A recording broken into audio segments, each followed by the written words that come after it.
cieľom konferencie nie je len to, aby sme nejakým spôsobom sprostredkovali informácie, ale aby sme tu vytvorili nejakú tvorivú atmosféru, pretože cieľom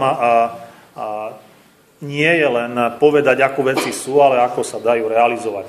Aj preto sme na školskom výbore zvolili tému evanjelická identita ako jeden z cieľov vzdelávania, pretože kladli sme si otázku, prečo evanjelická cirkev vstupuje do tak náročného projektu, akým je budovanie a podpora evanjelických škôl, ako je vyučovanie evanjelického náboženstva alebo náboženskej výchovy.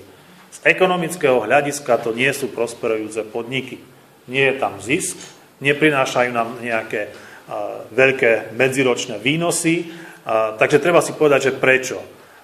Pýtali sme sa, je to preto, že tam máme dobrú angličtinu, je tam dobre, že máme dobrú nemčinu, je to preto, že vieme zorganizovať výborné školy v prírode pre naše deti, alebo že dokážeme deťom poskytnúť láskavé prostredie v materských školách.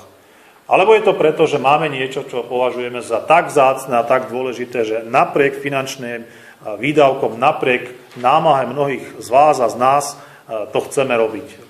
Došli sme k záveru, že asi to bude to posledné a že asi existuje niečo ako evanjelická identita.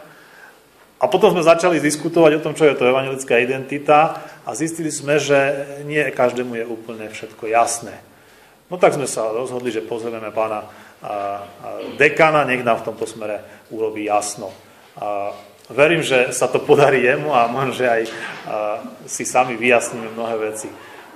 Samozrejme, my sme školáci, nie teológovia, takže nás bude zaujímať aj to, čo s tou identitou robiť potom. Preto som sa rozhodol a moji kolegovia zo školského výboru ma podporili pozvať profesora pedagogiky, pána profesora Milana Portíka, ktorý nie len 40 rokov prednáša pedagogiku na Prešovskej univerzite, ale je aj aktívnym a veriacím členom Prešovského cirkevného zboru, čiže to je jeden z nás.